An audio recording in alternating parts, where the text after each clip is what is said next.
Gotta make sure this thing's not on mute. I had it on mute before. I already tried. Take two.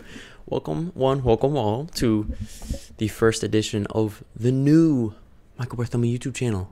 Yes, I have videos before, all those pizza reviews and those nonsense videos, but I'm back. I'm going to be trying to make content with this handy microphone I got.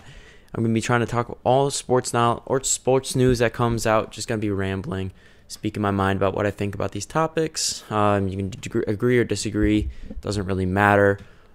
But I'm just going to give my opinions and just kind of ramble about it. Don't really have a name yet. Be coming up with that. But let's get into it.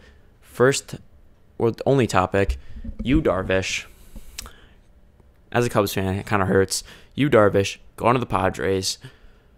Him along with Victor Caratini going for Zach Davies and 4 prospects to the Cubs. Massive deal for the Padres. Padres get much more impressive over the past 2 days between the Blake Snell trade and now the DARVISH, obviously. Last night they traded for Blake Snell, gave up a few prospects, 4 prospects, some promising players, more promising than the Cubs got. But Snell, legit, really good pitcher, will be a strong, probably 2 for them now that they have DARVISH. And that's a huge pickup. Great lefty, great control over him. He's got, I believe, 3 years on his contract. Pretty cheap. DARVISH, meanwhile, 3 years as well, but pretty expensive. That kind of goes into why the Cubs got a much lesser return.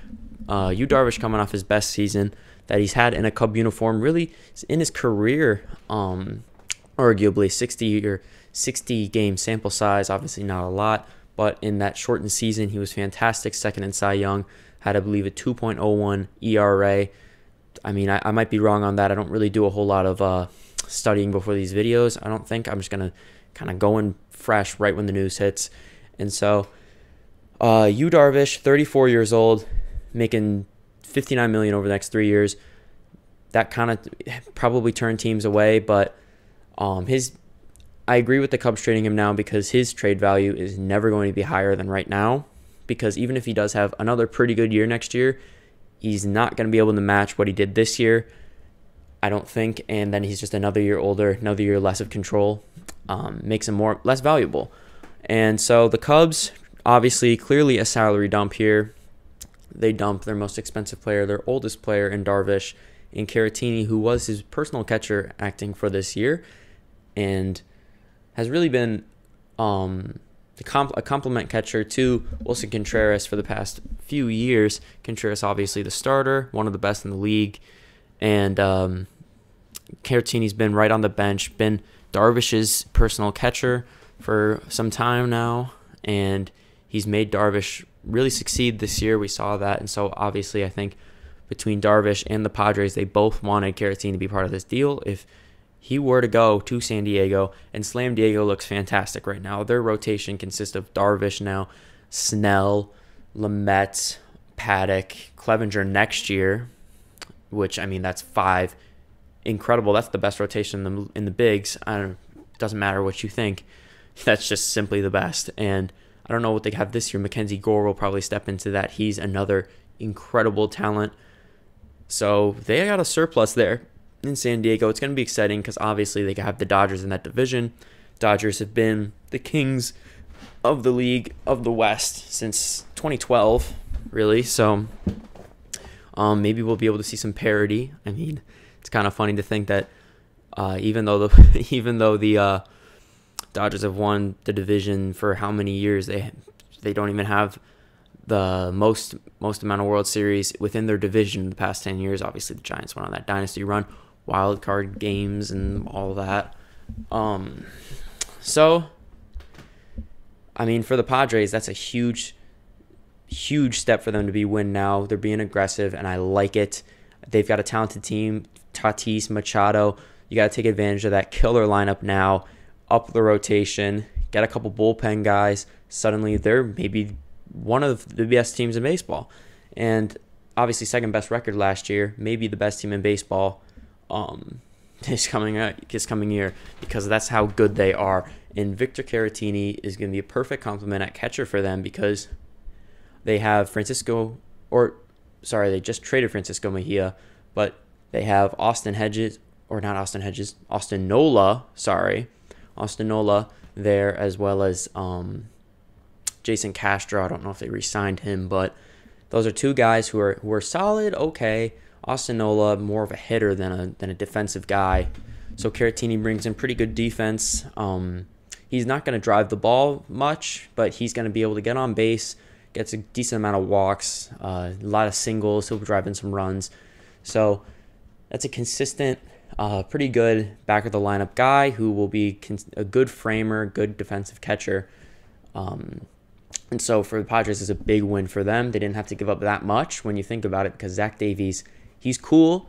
He had a good year last year, really good year. But throughout, we kind of know what Zach Davies is. He's a solid middle to back of the end rotation guy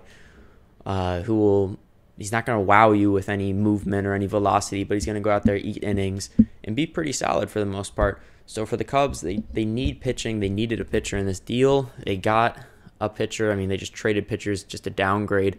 That rotation is still looking very suspect with Hendricks, Davies, Alec Mills, Adbert Alzolay probably, and then who knows about the fifth. Potential for John Lester or another young guy, Braylon Marquez, even though he's 20 years old, could step into that spot, just throw him into the fire. I was hoping the Cubs would be able to pull off a Mackenzie Gore, maybe just even a swap deal for Darvish, because he's a legit top-tier talent, and the Cubs haven't had a top-tier pitching talent in who knows how long. Really, I can't remember the last time. And maybe Andrew Kashner, even though he didn't pan out, obviously. He was highly regarded, traded for Anthony Rizzo in that swap. Cubs clearly won that deal. So it's, for the Cubs, this is the beginning of the end. It's looked that way for a while. I mean, if you didn't expect Darvish getting traded as a Cubs fan, you're either just kind of ignorant or I don't want to say dumb, but you weren't seeing what was happening. This team, this core that they've had for a couple years, has not been able to do much of anything. Had a good regular season, couldn't make much of it this year. Lost to the Marlins, kind of a pathetic loss. So they needed, obviously, to change things up. Darvish, most value he's ever going to have. Oldest player on the team, really. So I believe he's the oldest player.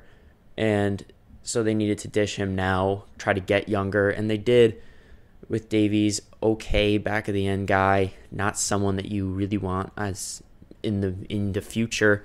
Only 1 year control as well. But then for the prospects, they got really young position players. I mean, the Cubs, Jed Hoyer and all them love their position players or young position player prospects. They got Reginald Preciado, which according to MLB.com is their 11th best prospect. Their 13th best prospect in Owen Caisse, who was their second round pick this year. Ismael Mania, he is their 15th, and then the 16th best prospect, Yeson Santana. So for the Cubs, that's two outfielders in Mania and Caisse. Apologies if I get those pronunciations wrong. And then they also have Preciado as an infield guy, shortstop, big guy, 6'4". Cubs traded for a lot of big guys here.